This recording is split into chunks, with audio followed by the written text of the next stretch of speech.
Hey everyone, today I am reviewing Slappy in Dreamland. This is book number 16 in the SlappyWorld series, and this book was just released like a month ago, I believe, and I was pretty excited to read this one because it sounds kind of interesting, and now, of course, R.L. Stine has written a ton of Slappy and Night of the Living Dummy books at this point, but he has proven that he can still come up with fresh ideas for Slappy and still keep things interesting. One of the last good ones I read, Son of Slappy from the Most Wanted series, I actually really enjoyed that one. It had some unique twists to it. It wasn't just the same old recycled story. And this one sounded pretty interesting, Slappy in Dreamland. And I was excited to get to it. So this one is basically about our main character, Richard. He gets Slappy the dummy as a gift. And him and his cousin is currently staying with him. And they start having weird dreams about Slappy, nightmares, where things will happen. Slappy will do bad things in these nightmares or make them do bad things. And they wake up and they find out that some of these things come true. Like one of the first things that happens in this book is Richard has a nightmare where Slappy is like grabbing him and telling him he's going to make him his slave, and he bites Richard on the arm. And Richard wakes up and his arm is all like red and sore and stuff. So this is like a very Nightmare on Elm Street type of story, kind of rip off. And there's even a reference or like an homage in here to the Nightmare on Elm Street films pretty early on in the story. So R.L. Stine is definitely like aware of that and sort of like paying homage to that. And so yeah, this one has kind of an interesting concept, and starting off with like the positives or what I really liked about this book is that idea. I really like this concept here. It's something a little bit different.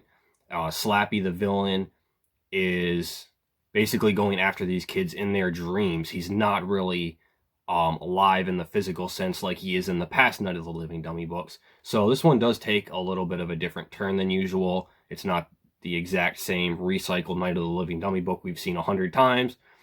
Unfortunately, that's where the positives end with this one. So I'm just going to be upfront with you guys and say I think R.L. Stine fumbled this one. So one of the things that I noticed about this book right away, and one of the things that really disappointed me about it, is that our main character, Richard, he's a 12-year-old boy, like a lot of Goosebumps kids are about 12 years of age. But he doesn't feel like a 12-year-old. He feels more like a 7 or 8-year-old, to be honest, just in the way he reacts to situations, the way he thinks and talks. And going along with that, this book feels very scaled down. It doesn't go out on any limbs. It doesn't take any sort of risks. It feels like it's targeted towards a much younger audience, sort of like the Horrorland series did, the Goosebumps Horrorland series. The reason I could never get into those books is because they felt like they were just targeted towards kids of a younger age. They had a much younger like target audience than typical of Goosebumps. And Goosebumps have always had like sort of a darker edge to them, like the older ones, and had some like pretty edgy and mature stuff in them. And this one feels like it just plays things very, very safe. And that was just one of the things that I was just very disappointed with. And another thing about this book is it's very slow paced. So, like I said, Slappy is kind of the villain in the sense that he's just invading people's dreams in this one. That's like his main tactic.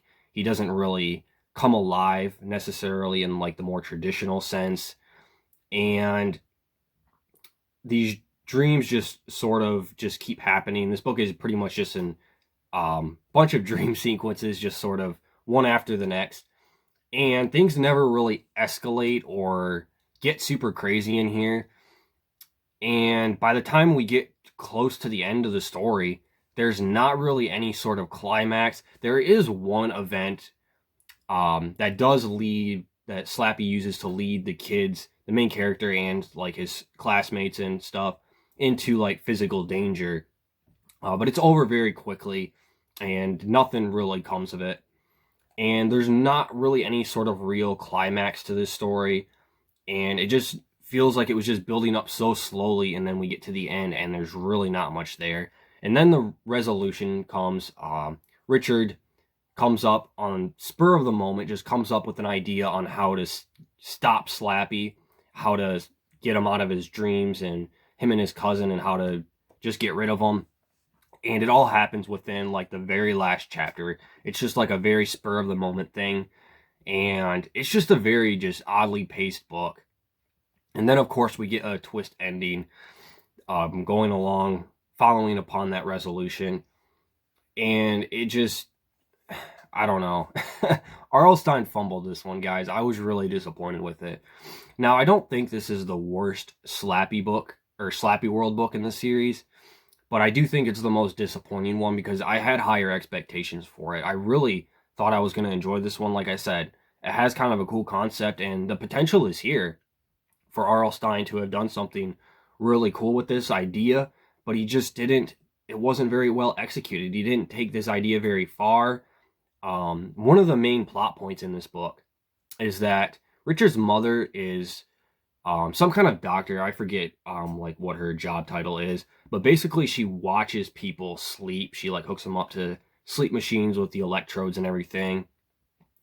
And this comes into play throughout the story a couple of times, especially towards the end, tying into the resolution and everything. And there's a lot of cool potential or cool ideas there and some good potential. And R.L. Stine just never goes very far with any of that. It just all remains very surface level. That's the issue. Everything is just very surface level. It feels like Stine just tried to play things safe, and it was just too kid friendly for me. And yeah, I don't know, guys. I was pretty let down by this book. I still ended up giving it a 2 out of 5 stars because it's not the worst book in the series. Just really disappointing, and I think it could have been a lot better. So I really don't have a whole lot else to say about this one. I'm hoping the next one that comes out, Haunting with the Stars, book number 17, will be a little bit better. I don't know if you guys can see that or not. There's a little picture there in the back with the cover of the next SlappyWorld book. But yeah, this book kind of reminds me why I'm not a huge fan of the newer ones in general, but I'll still continue to read them and check them out just because. But yeah, what did you guys think of Slappy and Dreamland? Did you like this book? Am I wrong? Was this book really good and I just missed something? I don't know. Let me know down in the comments what you thought of Slappy and Dreamland if you've read this one. And that's pretty much all I have for today, so thanks for watching, guys.